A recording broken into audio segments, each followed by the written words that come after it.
মানুষগুলোকে, ভিনদেশীরা, বিজাতিরা, তারা আমাদেরকে বিভক্ত করে এবং ডিভাইড অ্যান্ড রোল গেম তারা খেলে আমাদের ব্যাপারে। আমরা জানি সবাই, কিন্তু এরপরও আমরা ফাঁদে পা দেই। আমাদের মধ্যে তারা বিভক্তি সৃষ্টি করে, সেখানে সে তারা মনোবিধি মাতবরি করে, এবং আমরা কোমরটা সোজা করে আজ পর্যন্ত 50 বছর বয়স হয়েছে আমাদের, এই দেশটা আমরা এখনো দাঁড়াতে পারিনি। এর অন্যতম কারণ হলো আমাদের এই বিভক্তিগুলো, এই বিরোধগুলো, আমাদের এই পারস্পরিক যে লড়াই, এটা আমাদেরকে এগুতে।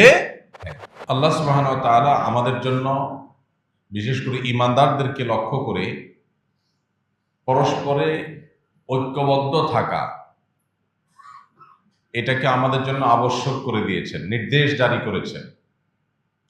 আর বিচ্ছিন্ন হওয়া, বিভক্ত হওয়া, এটাকে আমাদের জন্য হারাম করে দিয়েছেন।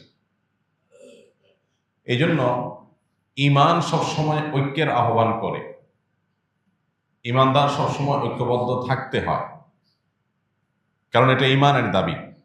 আল্লাহ সুবহানাহু ওয়া তাআলা বলেছেন, ওয়া'তাসিমু বিহাবলিল্লাহি জামিআন ওয়া লা তাফাররাকু, তোমরা আল্লাহর রশিকে সবাই মিলে আঁকড়ে ধরো, ওয়া লা তাফাররাকু, আর তোমরা বিচ্ছিন্ন হয়েও না, বিভিন্ন দলে দলে, গ্রুপে গ্রুপে বিভক্ত হয়েও না।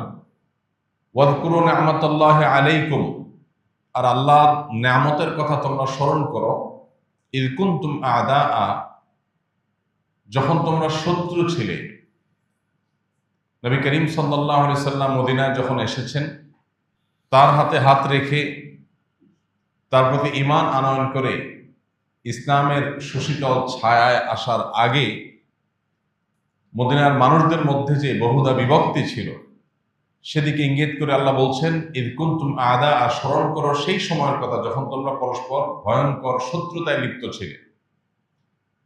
যুগ যুগ ধরে তোমরা এক গোত্র আরেক গোত্রের বিরুদ্ধে যুদ্ধে লিপ্ত ছিলে। ফাআসবাহতুম ফাআল্লাফা বাইনা কুলুবিকুম, আল্লাহ তাআলা তোমাদের পরস্পর অন্তরগুলোকে মিলিয়ে দিলেন, অন্তরগুলোর মধ্যে পরস্পরের প্রতি সম্প্রীতি, সৌহার্দ্য এমনভাবে সৃষ্টি করে দিলেন। ফাআসবাহতুম বিনিআমাতিহি ইখওয়ানা, ফলে আল্লাহর নিয়ামতে তোমরা ভাই ভাই হয়ে গেলে একে অন্যের প্রতি। এই আয়াত আমাদেরকে ঐক্যবদ্ধ থাকার গুরুত্বের প্রতি সুস্পষ্ট নির্দেশনা দেয়, এবং বিভক্তি সেটার জন্য আমাদের জন্য কোনোভাবেই শোভনীয় নয়, সেটি বিষয় এখান থেকে পরিষ্কার বার্তা আমরা পেলাম। অন্য আয়াতে আল্লাহ বলেছেন, ওয়া আতিউল্লাহ ওয়া রাসূলাহ, তোমরা আল্লাহ এবং তার রাসূলের আনুগত্য করো। তবে আল্লাহ এবং তার রাসূলের আনুগত্যের পাশাপাশি ওয়ালা তানাযাউ, তোমরা পরস্পর বিবাদে লিপ্ত হইও না। ফাতাফশালু, যদি বিবাদে লিপ্ত হও তাহলে তোমরা হেরে যাবে, দুর্বল হয়ে যাবে, তোমরা ব্যর্থ হয়ে যাবে। ওয়া তাযহাবা রিহুকুম, এবং তোমাদের শক্তি, তোমাদের সামর্থ্য এটা চলে যাবে, বাতাস চলে যাবে, পাওয়ারটা চলে যাবে, থাকবে না। আর এই ঐক্যবদ্ধ থাকার জন্য ভিন্ন ভিন্ন মতের মানুষগুলোকে নিজের ভাই মনে করে কাঁধে কাঁধ মিলিয়ে বৃহত্তর স্বার্থে একযোগে কাজ করার জন্য প্রয়োজন হয় পরম ধৈর্য এবং সবরের। এই জন্য আল্লাহ তাআলা আয়াতের পরের অংশে বলেছেন, ওয়াসবিরু, আর ধৈর্য ধারণ করবে, মাথা গরম করা যাবে না, সীমা লঙ্ঘন করা যাবে না। ভিন্ন মতের মানুষদের সাথে থাকতে গেলে, কাঁধে কাঁধ মিলিয়ে ঐক্যবদ্ধ থাকতে গেলে ধৈর্য ছাড়া, সবর ছাড়া কোনোদিনই সম্ভব না। কারণ অনেক কিছু চোখে পড়বে, অনেক কিছু মাথায় আসবে, যেগুলো দেখে হয়তো রিয়্যাক্ট করতে মনে চাইবে, আর সে রিয়্যাক্টটা হয়তো ঐক্যের মধ্যে ফাটল ধরাতে পারে। এই জন্য আল্লাহ বলেছেন, ওয়াসবিরু, তোমরা ধৈর্য ধারণ করবে, ইন্নাল্লাহা মাআস সাবিরিন, কারণ আল্লাহ তাআলা ধৈর্যশীলদের সাথে আছে। এই আয়াতটা একেবারে পরিষ্কারভাবে আমাদের জন্য বিভক্তিকে নিষিদ্ধ ঘোষণা করেছে, হারাম ঘোষণা করেছে। বিশেষ করে ইমানদারদের যে বলয় এবং অঙ্গন আছে, সেই বলয়ের মধ্যে তারা বিভক্ত হতে পারে না, তারা বিচ্ছিন্ন হতে পারে না, সেটা আল্লাহ তাআলা নিষিদ্ধ করেছে। পরিস্থিতির মুখোমুখি এই আয়াতটি যেন আমাদের আজকের বর্তমান প্রেক্ষাপটেই নাজিল হয়েছে, যেন আজকেই আল্লাহ তাআলা আয়াত নাজিল করেছে। আয়াতটার অর্থের দিকে যদি আমরা লক্ষ্য করি, আবারও দেখব, আল্লাহর আনুগত্য, রাসূলের আনুগত্য করা, ভালো কাজ করা, সেগুলো আপন জায়গায় করতে হবে, কিন্তু এগুলো করার পাশাপাশি আরেকটা জিনিস এডিশনালি আমাদের করতে হবে, তা হলো কোনোভাবে নিজেদের মধ্যে বিবাদ বিতণ্ডায় লিপ্ত হওয়া যাবে না। এটা একেবারে একটা পারিবারিক পর্যায় থেকে নিয়ে রাষ্ট্র বা আন্তর্জাতিক পরিমণ্ডল পর্যন্ত প্রত্যেকটা ক্ষেত্রের জন্য সমানভাবে প্রযোজ্য। একটা পরিবার যদি সুসংহত, সুসংগঠিত, শক্তিশালী এবং ভালো অবস্থানে থাকতে চায়, তাহলে পরিবারের সদস্যদের মধ্যে, ভাই বোনদের মধ্যে, স্বামী স্ত্রীর মধ্যে ভিন্ন ভিন্ন মত থাকা সত্ত্বেও ঐক্যবদ্ধ থাকার চেষ্টা করতে হবে। পরস্পরের শ্রদ্ধাশীলতা, এটার চর্চা করতে হবে, তা না হলে কোনোদিন একটা পরিবার সুসংহত থাকতে পারে না। ঠিক একইভাবে একটা মসজিদ ভিত্তিক মহল্লা, একটা মসজিদ ভিত্তিক সমাজ, এটা সমাজের মধ্যে আদর্শ সমাজ হতে পারবে, নিজেদের অবস্থানকে শক্তিশালী করতে পারবে যদি নিজেদের মধ্যে বিভিন্ন বিষয়ে মতভিন্নতা থাকবে, থাকাটাই স্বাভাবিক। সেই মতভিন্নতা থাকা সত্ত্বেও যদি একে অন্যকে ধারণ করে, একে অন্যের প্রতি রেসপেক্ট করে, একে অন্যের ভালো গুণগুলোকে দেখে খারাপগুলোকে ইগনোর করে যদি পাশে একে অন্যের থেকে চলতে পারেন, তাহলে সেই মসজিদ মহল্লা এটা হবে আদর্শ মসজিদ মহল্লা, তাদের হবে সামাজিক অবস্থান অনেক শক্তিশালী। ঠিক একইভাবে একটি রাষ্ট্র তখনই শক্তিশালী হবে যখন রাষ্ট্রের ভিন্ন ভিন্ন বহু মত, বহু পথের মানুষগুলো তারা পরস্পরের প্রতি শ্রদ্ধাশীল থাকে, কেউ কাউকে খোঁচাখুচি না করে, কেউ কাউকে আঘাত না করে, বিভিন্ন মতের মানুষদেরকে ধারণ করতে পারে। এই জিনিসটা করা ছাড়া একটা রাষ্ট্র কখনো শক্তিশালী বা সুসংহত অবস্থানে যেতে পারে না। এই যে আল্লাহ তাআলা বলেছেন, ওয়ালা তানাজাউ, তোমরা পরস্পরের মধ্যে বিতণ্ডা, ঝগড়া, বিবাদে লিপ্ত হইও না। যদি হও ফাতাফশালু, তাহলে তোমরা ব্যর্থ হয়ে যাবে, জাতি হিসাবে তোমরা ব্যর্থ হয়ে যাবে। ইমানদারদেরকে বিশেষ করে আল্লাহ তাআলা লক্ষ্য করে বলেছেন, এটি সবার জন্য প্রযোজ্য যে কেউই যদি নিজেদের মধ্যে বিতণ্ডা লিপ্ত হয় তাহলে তারা ব্যর্থ হয়ে যাবে, তারা হেরে যাবে, তাদের অস্তিত্ব তারা টিকাতে পারবে না, এবং এর ফলশ্রুতিতে তাদের শক্তিটা এটা শেষ হয়ে যাবে, বাতাস ফুরিয়ে যাবে। আর এটার জন্য প্রয়োজন হয় সবরের, ধৈর্যের। আল্লাহ তাআলা আমাদেরকে ধৈর্য ধারণ করার তৌফিক দান করুন। ভাইরা আমার, আমরা অনেক ফরজের কথা শুনেছি, এই ফরজের কথা হয়তো অনেকেই শুনিনি। সেটা হলো মুসলমানরা পরস্পরের প্রতি সহানুভূতিশীল থাকা এবং মুসলমানদের মধ্যে কোনো প্রকার বিচ্ছিন্নতা, বিভক্তি, গ্রুপ এগুলো সৃষ্টি না করে ঐক্যবদ্ধ থাকার চেষ্টা করা, এটা কিন্তু কোরআনের নির্দেশ এবং ফরজ। আর মুসলমানদের মধ্যে কোনো বিভক্তি সৃষ্টি করা এবং কোনো প্রকার বিচ্ছিন্নতা সৃষ্টি করা, গ্রুপ সৃষ্টি করা, এটা পরিষ্কারভাবে নিষিদ্ধ এবং হারাম। এই ফরজের সাথে আমরা হয়তো অনেকে পরিচিত না, যে ফরজের ব্যাপারে কোরআন বারবার আমাদেরকে স্মরণ করিয়ে দিয়েছে। নবী সাল্লাল্লাহু আলাইহি ওয়াসাল্লাম বারবার আমাদেরকে বলেছে। নবী সাল্লাল্লাহু আলাইহি ওয়াসাল্লাম বলেছেন, ইয়া আইয়ুহান নাস, হে লোক সকল, আলাইকুম বিল জামাআহ, তোমরা সবাই জামাতবদ্ধ, ঐক্যবদ্ধ থাকবে। ওয়া ইয়াকুম ওয়াল ফুরকাহ, আর তোমরা বিচ্ছিন্ন হবে না। এখানে জামাতবদ্ধ হওয়ার মানে কোন একটা দল বা কোন একটা গ্রুপ এটার সাথে সম্পৃক্ত হওয়াটা এই আয়াতে, এই হাদিসে উদ্দেশ্য না, বরং এই হাদিসের উদ্দেশ্য হলো মুসলমানদের যে মৌলিক আদর্শ আছে, মুসলমানদের সাধারণ যে চিন্তা এবং দর্শন আছে, সেই মুসলমানদের সাধারণ স্রোত, ফ্লো, এটার বাইরে না যাওয়া।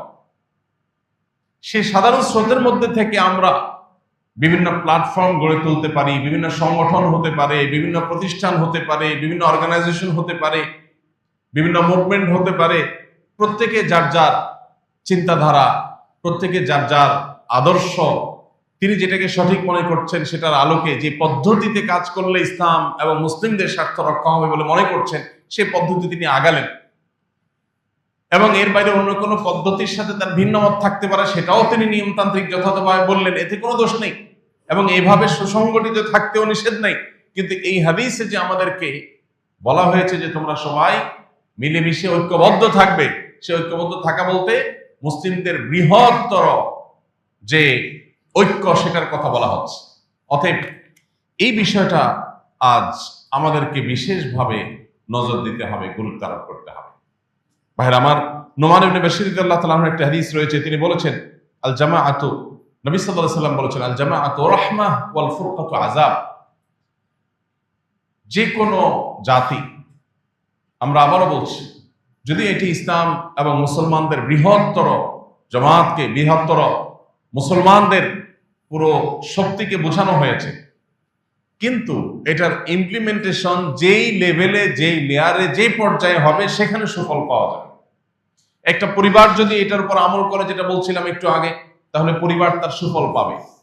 ভাইদের মধ্যে বিভিন্ন বিষয় মত পার্থক্য থাকতে পারে, কিন্তু তারা বৃহত্তর স্বার্থে ঐক্যবদ্ধ, কাঁধে কাঁধ মিলিয়ে কাজ করে, এই ফ্যামিলিকে কেউ দুর্বল করতে পারবে না। সমাজে তারা মাথা উঁচু করে দাঁড়াতে পারবে। একটা সমাজ, একটা এলাকা, একটা মহল্লা, সেখানে বিভিন্ন মতের মানুষ আছে, সবাই যার যার মতের চর্চা করে, সবই ঠিক আছে, কিন্তু এরপরও মহল্লার বৃহত্তর স্বার্থে তারা সবাই ঐক্যবদ্ধ হয়ে কাজ করে, এদেরকেও কেউ দমিয়ে রাখতে পারবে না। ঠিক একইভাবে একটা জাতির উন্নতি, অগ্রগতি, সফলতার চূড়ান্ত শর্ত হলো তাদের ঐক্যবদ্ধ থাকা, বিভিন্ন মত এবং পথের মানুষদেরকে ধারণ করতে পারা, প্রত্যেকের যার যার মতের চর্চা করা সত্ত্বেও বৃহত্তর স্বার্থ ঐক্যবদ্ধ থাকা, এবং ঐক্যে ফাটল ধরতে পারে, ঐক্য নষ্ট হতে পারে সেরকম কথা, সেরকম কাজ পরিহার করা। বৃহত্তর জনগোষ্ঠীর বাইরে, বৃহত্তর জনগোষ্ঠীর চিন্তাধারার বাইরের কোনো কিছুকে পুশ করার চেষ্টা করলে ঐক্য বিনষ্ট হবে।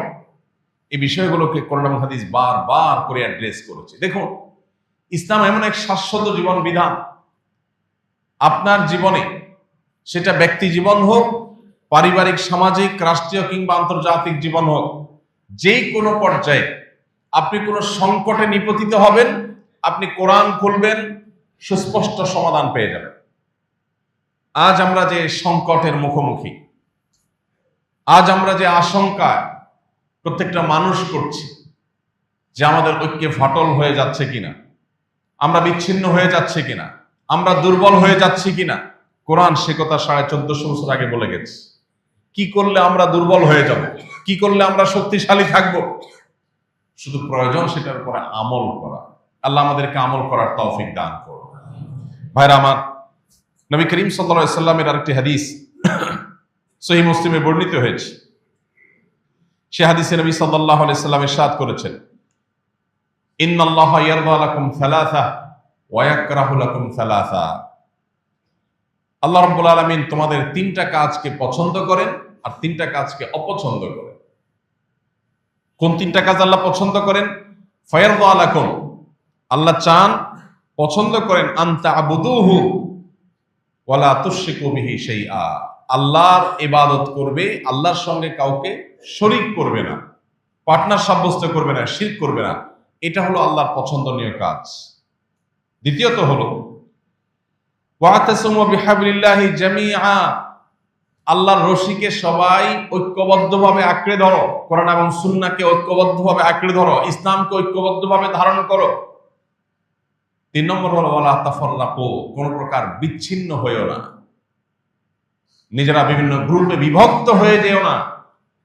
এই তিনটা কাজ আল্লাহ পছন্দ করেন। আর যে তিনটা কাজ আল্লাহ অপছন্দ করেন সেগুলো কি? ওয়ায়াকরাহু লাকুম কিল ওয়া কাল ওয়া কাসরাতাস সুআল ওয়া ইদাআতাল মাল। আর যে তিনটা কাজকে আল্লাহ অপছন্দ করেন তার প্রথম হলো কিল ও কাল, কোন অথেন্টিক সোর্স ছাড়া কে কি বলেছে, কে কি ভেবেছে, মানুষের সম্পর্কে প্রপাগান্ডা, বিভিন্ন রকমের গুজব বা আনঅথেন্টিক সোর্স থেকে পাওয়া তথ্যের ভিত্তিতে মন্তব্য করে বেড়া, এটা আল্লাহ অপছন্দ করেন, এটা আল্লাহ পছন্দ করেন না। আর সোশ্যাল মিডিয়ার চতুর্দিকে দেখবেন এটার সয়লাভ চলছে, কে কি বলছে, কে কি ভাবছে, কার উদ্দেশ্য কি ছিল, অহেতুক এই সমস্ত বিষয়গুলোর পেছনে পড়ে থাকা, এটা আল্লাহ পছন্দ করেন। দ্বিতীয়ত হলো ওয়াকাসরাতাস সুআল, বেশি বেশি প্রশ্ন করা, বেশি বেশি ইতিবাচক পজিটিভ যথাযথ প্রশ্ন করলে সেটা নিন্দনীয় নয়, কিন্তু এখানে বেশি বেশি প্রশ্ন বলতে অহেতুক, অবান্তর, অপ্রাসঙ্গিক, অজাগায় এবং নিয়ম বহির্ভূত প্রশ্ন করা, অসৎ উদ্দেশ্যে প্রশ্ন করা, এটাকে আল্লাহ পছন্দ করেন। আর তৃতীয়ত হলো ইদাআতাল মাল, সম্পদ নষ্ট করা, সম্পদ অপচয় করা, সম্পদ নষ্ট করা, সম্পদ হানি করা, ভাঙচুর করা, অহেতুক সম্পদের ক্ষতি করা, এটা আল্লাহ তাআলা অপছন্দ করেন। তাহলে হাদিস থেকে আমরা বুঝলাম আল্লাহর পছন্দনীয় কাজের তালিকায় দুটি বিষয় বিশেষভাবে রয়েছে, এক হলো ঐক্যবদ্ধ থাকা, আর দ্বিতীয়ত হলো বিচ্ছিন্ন না হওয়া। যারা বিচ্ছিন্ন হয় না, এই মানুষগুলোকে আল্লাহ তাআলা পছন্দ করেন। ভাইরা আমার, বিভিন্ন মত, বিশেষ করে ভিন্ন মতের মানুষের সাথে চলতে পারা, এটা বিরাট বড় একটা যোগ্যতার ব্যাপার। এটা সবাই পারে না। আপনার সাথে আমার বিভিন্ন বিষয়ে মত পার্থক্য আছে, এরপরও আপনার সাথে আমি ঐক্যবদ্ধভাবে কোনো কাজ করতে পারছি, এটা হলো বিশাল বড় যোগ্যতার ব্যাপার। এই যোগ্যতা অর্জন করা ছাড়া পৃথিবীতে কেউই পরিপূর্ণভাবে সাকসেস হতে পারে না। আপনি একটা ব্যবসা পরিচালনা করবেন, আপনার ব্যবসায়িক পার্টনারের সাথে আপনার বিভিন্ন বিষয়ে মতভিন্নতা থাকতে পারে। আল্লাহ তাআলা বিভিন্ন রুচি দিয়ে মানুষকে সৃষ্টি করেছে, কিন্তু এরপরও আপনার ব্যবসার স্বার্থে তার সাথে ঐক্যবদ্ধ থাকতে পারাটা, এটা একটা যোগ্যতার ব্যাপার। এই যোগ্যতা যদি উভয় পার্টনার বা সব পার্টনারদের মধ্যে না থাকে, তাহলে তারা সাকসেস হয় না। ঠিক একইভাবে একটা রাষ্ট্র, একটা সমাজ, এটা গঠন করতে গিয়ে সমাজের সমস্ত সদস্যরা, মানুষগুলো, তারা যদি ঐক্যবদ্ধ না থাকে, তাদের নেতৃবৃন্দ যদি তাদেরকে ঐক্যবদ্ধ রাখতে না পারেন, বিশেষ করে জাতীয় স্বার্থে, তাহলে সেই জাতি সারা জীবন বিদেশিদের, ভিন দেশিদের, ভিন ধর্মের, ভিন জাতির গোলামি করা ছাড়া তাদের কপালে আর কিছু জুড়তে পারে না। আল্লাহ রাব্বুল আলামিন আমাদেরকে ঐক্যবদ্ধ থাকার গুরুত্বকে বোঝার তৌফিক দান করুন। ভাইরা আমার, নবী করিম সাল্লাল্লাহু আলাইহি সাল্লাম আরেকটা হাদিসে প্রসঙ্গ উল্লেখযোগ্য, তিনি বলেছেন, লা তাবাগাদু ওয়ালা তাহাসাদু ওয়ালা তাদাবারু ওয়া কুনু ইবাদাল্লাহি ইখওয়ানা। তোমরা একে অন্যের সাথে শত্রুতা বিদ্বেষে লিপ্ত হইও না, এবং তোমরা একে অন্যের প্রতি হিংসা পরায়ণ হইও না, একে অন্যের পেছনে লেগো না। তোমরা পরস্পরের ভাই হয়ে থাকো, আল্লাহর বান্দা হয়ে থাকো, ইমানদারদেরকে লক্ষ্য করে আল্লাহ বলেছে। অতএব এই হাদিসগুলো আজ আমাদের জন্য খুবই গুরুত্বপূর্ণ। বিশেষ করে আজকের সমাজ বাস্তবতা এই হাদিস বড় অসহায় একটা অবস্থানের মতো। অর্থাৎ এই হাদিসকে কেউ খুব একটা গুরুত্বের সাথে আমলে নেয় না। হিংসা আজ আমাদের সবচেয়ে পছন্দের আইটেম। পরস্পরের সাথে লেগে থাকা, একজন আরেকজনের সাথে শত্রুতা করা, অসুস্থ প্রতিযোগিতা এবং কম্পিটিশনে লিপ্ত হওয়া, এটা আমাদের নিত্য নৈমিত্তিক একটা বিষয়ে পরিণত হয়েছে। সেটা ধর্মীয় প্রতিষ্ঠান, মসজিদে, মাদ্রাসাতে যেমন হয়, সেটা আমাদের পরিবার এবং সমাজের ক্ষুদ্র ক্ষুদ্র পরিসরে যেমন হয়, আমাদের রাষ্ট্রীয় পর্যায়ে, আন্তর্জাতিক পর্যায়ে সেগুলো আরো বেশি হয়, এবং সেটাই আমাদের দুরবস্থার অন্যতম কারণ। নবী করিম সাল্লাল্লাহু আলাইহি সাল্লাম বলেছেন, আল কুফরু মিল্লাতুন ওয়াহিদা। সমস্ত কুফরি শক্তি, মুসলিম বিরোধী শক্তি, তারা ঐক্যবদ্ধ। আপনি লক্ষ্য করবেন যে মুসলিমদের স্বার্থ বিরোধী বিষয়ে কাজ করার ক্ষেত্রে তারা পরস্পরের সহযোগী। এত নির্লজ্জ এবং এত নিকৃষ্ট অবস্থান তারা নিচ্ছে। মানবতা বিরোধী অপরাধ হচ্ছে, মানুষ খুন হচ্ছে, শত শত শিশু নিহত হচ্ছে, দুর্ভিক্ষে মানুষ মারা যাচ্ছে, সেখানে ত্রাণের গাড়ি ঢুকতে দেওয়া হচ্ছে না, নীরবে সব সমর্থন করে যাচ্ছে। অতিথি ডেকে এনে তাদেরকে লাঞ্ছিত করছে, অপমানিত করছে, মিডিয়ার সামনে, শত শত গোটা বিশ্বের মানুষের সামনে তাদেরকে নাজেহাল করে ছাড়ছে। কিন্তু একটা লোক বলছে না যে লোকটা বেয়াদব বা অসভ্য, কেউ বলছে না। প্রত্যেকটা লোক মুখে কুলুপ দিয়ে বসে আছে। কেন? তাদের বৃহত্তর স্বার্থ নষ্ট হবে। একটা উদ্ভট, একটা উন্মাদ, একটা পাগল, একটা অসুস্থ মস্তিষ্কের মানুষকেও নীরবে নিভৃতে তারা সমর্থন করে যায় তাদের বৃহত্তর স্বার্থে। সে জানে এবং তার সাথেও ভিন্ন মত আছে, কিন্তু এরপরও তার স্বার্থে সে চুপচাপ থাকে, নীরব থাকে। আর আমরা সব বিষয়ে একমত থাকা সত্ত্বেও আমরা একে অন্যকে খোঁচাখোঁচি না করলে, বিরোধিতা না করলে, পিছনে লাগালাগি না করলে আমাদের পেটের ভাত হজম হয় না। আর এই জন্য বলেছি, এই হাদিসটা আজ বড় অসহায় হয়ে গেছে। এই হাদিসের কোনো বাস্তবায়ন আমাদের জীবনে খুব একটা দেখা যায় না, লক্ষ্য করা যায় না। এই জন্য ভাইরা, অন্যান্য ফরজের সাথে, অন্যান্য আমলের সাথে এই আমলটা, এই ফরজটার প্রতি আমাদের বিশেষভাবে মনোযোগী হতে হবে। তা হলো ঐক্যবদ্ধ থাকার চেষ্টা করা। আল্লাহ আমাদের সেই তৌফিক দান করুন। এই মসজিদ আমাদেরকে ঐক্যবদ্ধ থাকার শিক্ষা দেয়, এই নামাজ আমাদেরকে ঐক্যবদ্ধ থাকার শিক্ষা দেয়।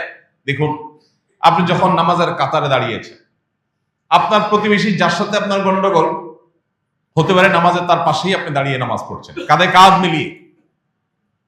কাঁধ মিলিয়ে একটা কাতারে দাঁড়াতে পারা সহজ কথা না। সে কাজটা নামাজ করছে।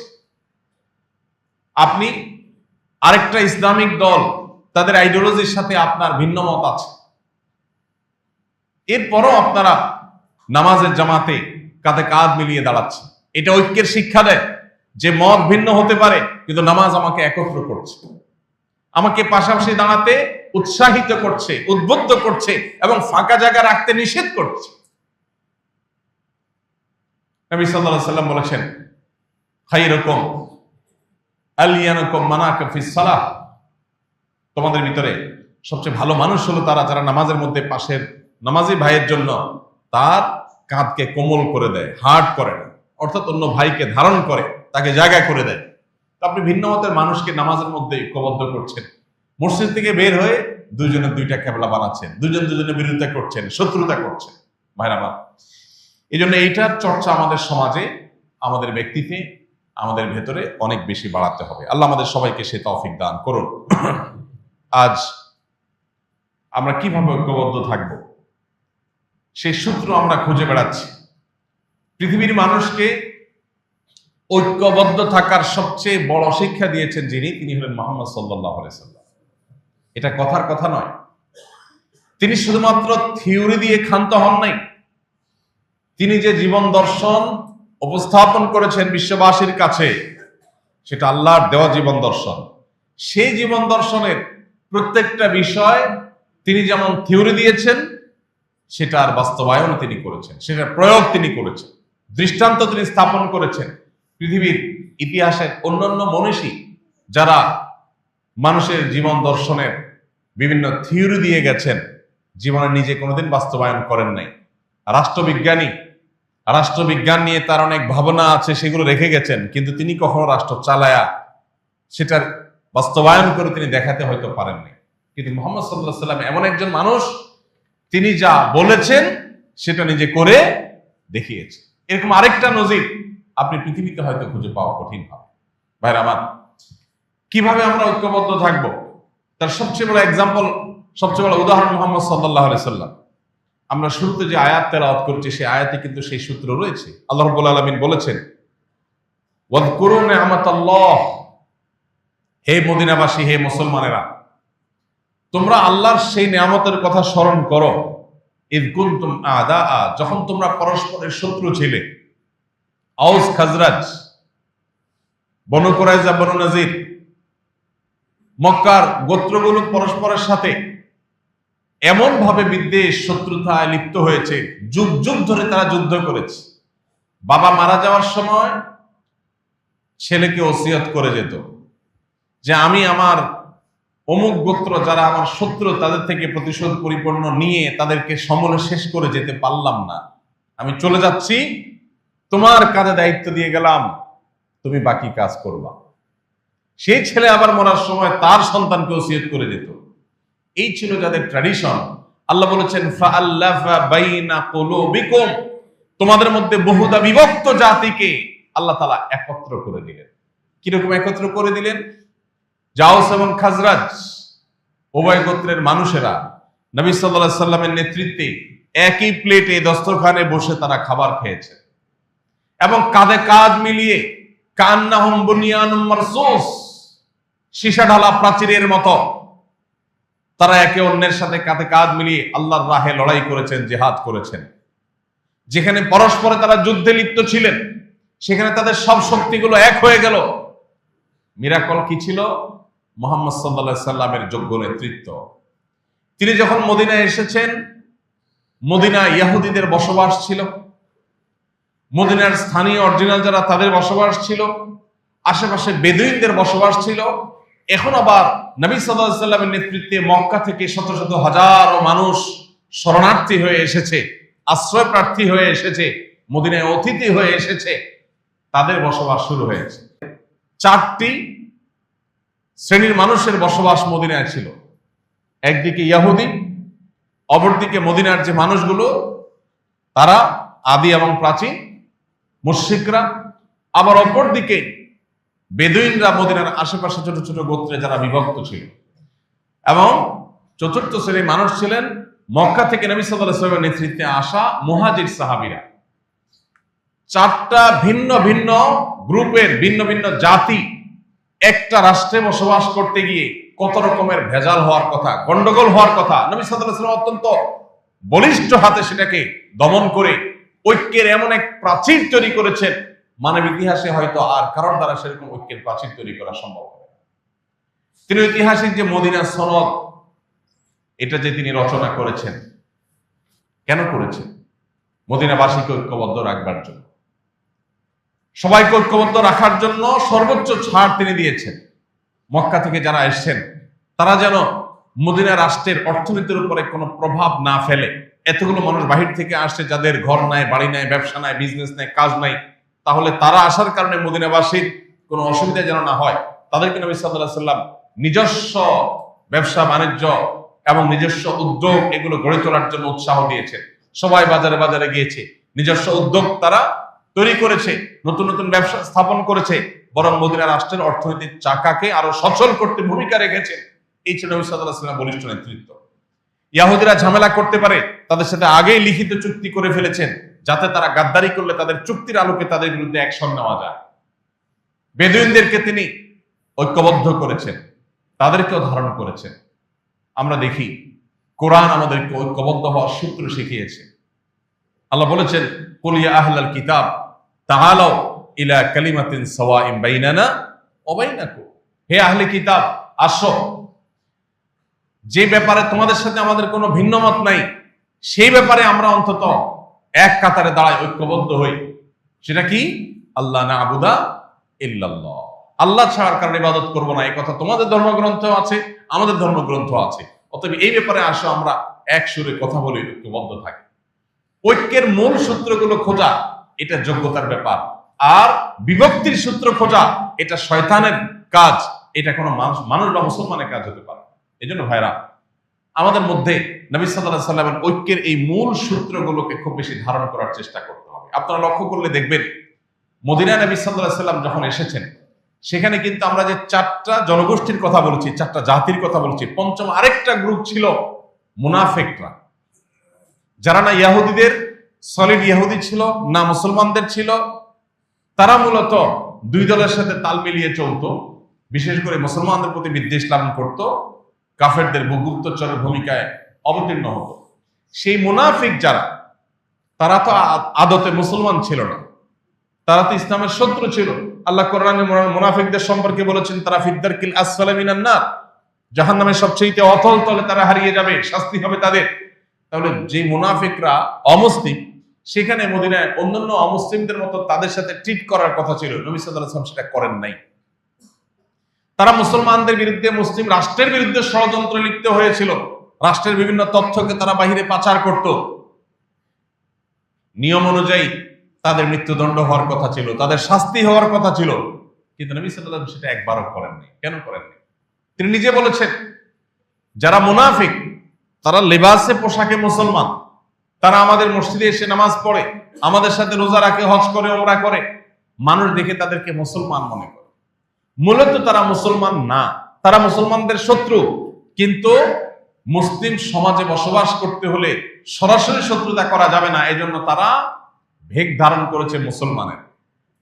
এই মানুষগুলোর বিরুদ্ধে যদি আমি এখন অ্যাকশন নেই, নবী সাল্লাল্লাহু আলাইহি ওয়াসাল্লাম বলেছেন, আমি যদি তাদেরকে বিচারের মুখোমুখি করি, তাদেরকে যদি শাস্তি দেই, তাহলে মুসলমানদের ব্যাপারে বিশ্ববাসীর কাছে ভুল বার্তা যাবে, অন্যান্য জাতি মনে করবে মুসলমানরা নিজেরা মারামারিতে লিপ্ত হয়ে গেছে। এটা যেন না হয়, সেজন্য মুনাফিকদের শাস্তি দেওয়া থেকে তিনি বিরত থাকলেন। তাহলে বোঝা গেল, ঐক্যবদ্ধ থাকতে গেলে বহু উল্টাপাল্টা দেখার পরও ঐক্যের প্রয়োজনে সেটাকে হজম করার অভ্যাস এবং শক্তি গড়ে তুলতে হবে। আরেকটা উদাহরণ আমরা দিতে পারি। নবী করিম সাল্লাল্লাহু আলাইহি ওয়াসাল্লাম যখন মক্কা বিজয় করলেন, মক্কা বিজয়ের পর আপনারা জানেন, কাবা ঘরের এক পাশে যে বুক পরিমাণ ওয়াল দিয়ে ঘেরাও দেওয়া আছে, রাউন্ড করা, যেটাকে হাতিমে কাবা বলা হয়, এটা কাবার ভেতরের অংশ ছিল। ইব্রাহিম আলাইহিস সালাম যে কাবা নির্মাণ করেছেন, সেটা এটা সহ ছিল। পরবর্তীতে নবী করিম সাল্লাল্লাহু আলাইহি ওয়াসাল্লামের দাদা আব্দুল মুত্তালিবের নেতৃত্বে কুরাইশরা যখন কাবার ওয়াল পুরান হয়ে ভেঙে পড়ে যাচ্ছে, এরকম অবস্থা, সেটাকে ভেঙে আবার পুনর্নির্মাণ করেছে, তখন তারা এই হাতিমের অংশটাকে বাহিরে রেখেছে, বারান্দার মতো এটাকে ঘেরাও দিয়েছে। তাহলে ইব্রাহিম আলাইহিস সালাম যে অংশটাকে পুরাটাকে মূল ওয়ালের অধীনে এনেছিলেন, তারা সেটা করে নাই, একটু বাহিরে রেখেছে। তো নিশ্চয়ই কাজটা সঠিক না, এই অর্থে যে পুরাটাই তো মসজিদ, এখন কিছু অংশ বাহির হয়ে গেল, ইব্রাহিম আলাইহিস সালামের ভিত্তিটা তো একটু নড়ে গেল। তো নবী করিম সাল্লাল্লাহু আলাইহি সাল্লাম আমাদের আয়েশাকে বলেছেন, আয়েশা, লাউলা কওমুকি হাদিসু আহদিন বিল ইসলাম, তোমার জাতি, তোমার বংশের লোক, এই মক্কার মানুষেরা যদি নতুন মুসলমান না হতো, তাহলে আমি এই কাবা ভেঙে আবার ইব্রাহিম আলাইহিস সালামের যে ভিত্তি তার উপরে পুরা চৌহদ্দির উপরে পুনর্নির্মাণ করতাম। অর্থাৎ একটা ভুল কাজ হয়েছে, ভুলটা সংশোধন আমি করতে চাচ্ছি, বাট আমি করব না, কারণ এটা করতে গেলে কি হবে, এরা মাত্র নতুন মুসলমান হয়েছে, এরা বলবে মোহাম্মদ আমাদেরকে ইসলামে দীক্ষিত করে দেখে আমাদের কাবা ভাঙা শুরু করে দিচ্ছে। ভুল বুঝবে, যাতে ঐক্যের মধ্যে ফাটল না হয়, যাতে বিভক্তি তৈরি না হয়, যাতে ভুল বোঝাবুঝি তৈরি না হয়, সেজন্য একটা উচিত কাজ পর্যন্ত না করা, এটা অবস্থা ভেদে, পরিস্থিতি ভেদে নবী সাল্লাল্লাহু আলাইহি ওয়াসাল্লামের আদর্শ থেকে আমরা শিখতে পাই। অতএব আজ আমাদেরকে জাতীয় স্বার্থে ঐক্যবদ্ধ হতে হলে সব কথা বলা যাবে না, সব কাজ করা যাবে না, বিশেষ করে আমাদের বিভক্তির হাত থেকে আমাদেরকে রক্ষা করার জন্য। আল্লাহ আমাদেরকে বুঝার তৌফিক দান করুন। ভাইরা আমার, ইসলাম আমাদেরকে সেজন্য বৈচিত্র্যময় ঐক্যের কথা বলে। ডক্টর খন্দকার আব্দুল্লাহ জাহাঙ্গীর রাহিমাহুল্লাহর একটা কথা আপনারা বারবার শুনেছেন। তিনি বলতেন, ইত্তেহাদ মাআল ইখতিলাফ, এটি আমাদের ধারণ করতে হবে, বৈচিত্র্যময় ঐক্য। আপনার সাথে আমার বহু বিষয় ভিন্ন মত আছে, কিন্তু অনেক বিষয় আবার ঐক্যমত আছে। যে বিষয়ে আমরা একমত, সে বিষয়ে আমরা একসাথে কাজ করি। ভিন্ন মতের জায়গায় আমরা ভিন্ন হয়ে যাই, কিন্তু বিরোধিতা বা শত্রুতায় লিপ্ত না হই। আল্লাহ রাব্বুল আলামিন ঐক্যের এই গুরুত্ব আমাদের বাসা বাড়িতে, আমাদের ব্যবসা বাণিজ্যে, আমাদের মসজিদ ভিত্তিক মহল্লায়, আমাদের সমাজ ভিত্তিক কার্যক্রমে, আমাদের রাষ্ট্রীয় কার্যক্রমে, আমাদের জীবনের প্রত্যেকটা ক্ষেত্রে এটাকে আল্লাহ তাআলা বাস্তবায়ন করার তৌফিক দান করুন। এটার গুরুত্বকে আমাদের আল্লাহ বোঝার তৌফিক দান করুন। ভাইরা আমার, সময় এসেছে এই সম্পর্কে আমাদের সচেতন হওয়া, সতর্ক থাকা, সজাগ থাকা, যাতে আমরা কখনো কোনো পরিস্থিতিতে বিভক্ত না হয়। আমরা ভিন্ন মত পোষণ 100 বার করবো, কিন্তু বিভক্ত হব না এবং একে অন্যের সাথে শত্রুতায় লিপ্ত হব না। শয়তান সে আমাদেরকে পরস্পরের মুখোমুখি করে দেয়, আমাদের পরস্পরকে শত্রু হিসাবে দেখায়। মূল শত্রু আমাদের দৃষ্টির আড়ালে থেকে যায়, শক্তিগুলো ক্ষয় হয় নিজেদের বিরুদ্ধে। আমরা আমাদের কমন শত্রু আছে, যে আপনারও শত্রু আমারও শত্রু, আপনার সাথে আমার ভিন্ন মত আছে, কিন্তু আপনারও শত্রু আমারও কমন যে শত্রু আছে, তার বিরুদ্ধে আমাদের ঐক্যবদ্ধ লড়াই চালানো দরকার, সেটা আমরা চালাচ্ছি না। বিশেষ করে আমাদের মতো দুর্বল দেশের মানুষগুলোকে ভিনদেশীরা, বিজাতিরা, তারা আমাদেরকে বিভক্ত করে এবং ডিভাইড অ্যান্ড রোল গেম তারা খেলে আমাদের ব্যাপারে। আমরা জানি সবাই, কিন্তু এরপরও আমরা ফাঁদে পা দিই। আমাদের মধ্যে তারা বিভক্তি সৃষ্টি করে, সেখানে সে তারা মনোবিধি মাতবরি করে, এবং আমরা কোমরটা সোজা করে আজ পর্যন্ত দাঁড়াতে পারিনি। এর অন্যতম কারণ হলো আমাদের এই বিভক্তিগুলো, এই বিরোধগুলো, আমাদের এই পারস্পরিক যে লড়াই, এটা আমাদেরকে এগুতে দেয়। আল্লাহ রাব্বুল আলামিন আমাদেরকে সহনশীল হওয়ার, ধৈর্যশীল হওয়ার এবং ভিন্ন মতের মানুষকে ধারণ করার মতো শক্তি দান করুন, এবং জাতীয় স্বার্থে, বিশেষ করে একজন মুসলমান হিসাবে দ্বীনের স্বার্থে সকল ইমানদারদের সাথে ঐক্যবদ্ধ থাকা, ভিন্ন ভিন্ন মত থাকা সত্ত্বেও প্রত্যেককে ধারণ করে চলার তৌফিক আল্লাহ আমাদের সবাইকে দান। আস-সুন্নাহ ফাউন্ডেশন, উম্মার স্বার্থে সুন্নাহর সাথে।